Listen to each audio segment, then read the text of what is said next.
Greetings, viewers. Corporal Iron John here, reporting from the front lines. With the very first factory Communiqué. I will be providing you with the latest news and updates for all commanders and soldiers to continue your war efforts in Iron Harvest. First things first, we have the ranked ladder being supplied to every enlisted member of Iron Harvest to continue their war efforts. Wait, we had soldiers out on the battlefield without their rankings? Oh.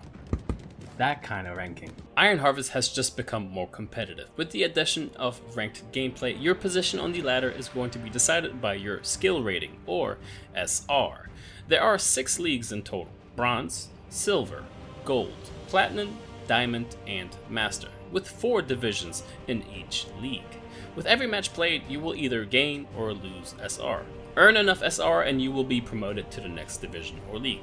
Losing SR, though, may result in you being demoted. To establish your initial rank, you will need to play a series of placement matches. Currently, we estimate at 10 to 15 placement matches, which will need to be played before getting reliable and fair matchmaking. This is simply because right now we don't have the data to precisely match you with the players of similar skill. Next up, to aid some of you during the war, the Autocast abilities have been made available to you. So some of you may know of the legendary sniper from Polania, Anna Koss, and her piercing shot ability. Now that is one of the many abilities available to be triggered autonomously. Yes, since that's the day and age we live in now, that's a thing, so thanks Tesla. Please note though, it doesn't make sense for all abilities to be used this way, and it is optional, but more might be enabled with enough feedback to the brass upstairs. Now let's discuss some of these changelogs. So the general changes are: AI improvements have been made starting from medium to a higher difficulty. The position of default rally points entering a building has now changed as well. Fixed crashes relating to online connection when playing single player modes, and some freezes during campaign missions. Fixed an animation bug to prevent Olga from falling into her concussive state. General UI and tooltip fixes as well. Updated multiple minimaps, and to accommodate all these changes and fixes, all saved game files will be invalidated. Okay, now let's talk more on the behalf of balance changes, specifically starting off with the heavy mechs. The Tur, Gulaigorod, Kaiser are performing really well on the battlefield. However, mid to late game we don't get to see the other mechs shine, so the Tur, Gulaigorod, and Kaiser are no longer available as reserve options. And these 3 mechs will require you to build an advanced workshop and an advanced barracks to even field these heavy mechs onto the battlefield. Field cannons and anti-armor gunners have also received some attention in regards to their effectiveness versus infantry.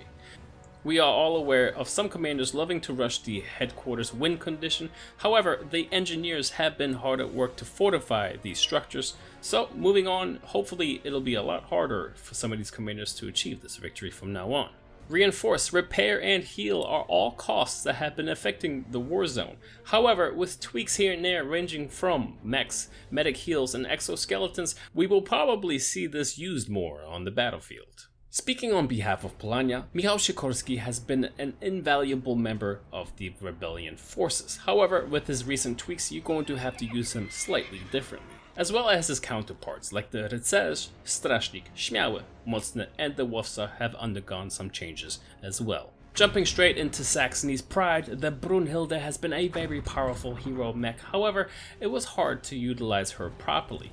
With these upcoming changes, as well as the Stiefmutter and Wotan getting some tweaks, hopefully we'll see them shine more on the battlefield for Saxony. And last but not least, the Rusviet engineers have been double timing their war efforts to increase the effectiveness of some of their mechs, like the Kolokol, Nagan, and the Serp itself. So don't be surprised if you see him more on the battlefield. We are about 1 month in since this war started, and just to recap some of the newest features available in Iron Harvest, 2 brand new battlefields are in a 3v3 called the Greatest Wastes, which still gives me nightmares to this day, and a 2v2 called the City Harbor, which we actually won a battle yesterday.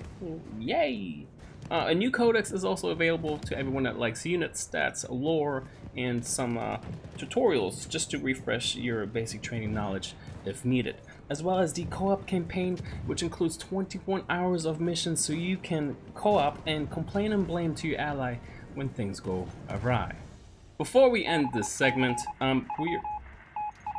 this just in.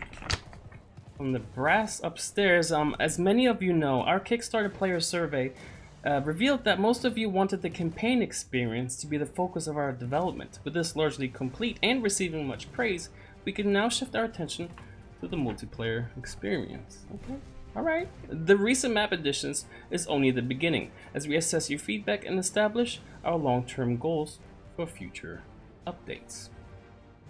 Cool. Thank you. Well, with that being said, stay up to date with all things Iron Harvest. Consider joining, following, and going to the Discord, Twitter, Reddit, Instagram, Facebook, and Twitch. I don't know what those are, but go ahead and go there. With that being said, I am Corporal Iron John, and I'm signing out. Have a good one. What's a Facebook?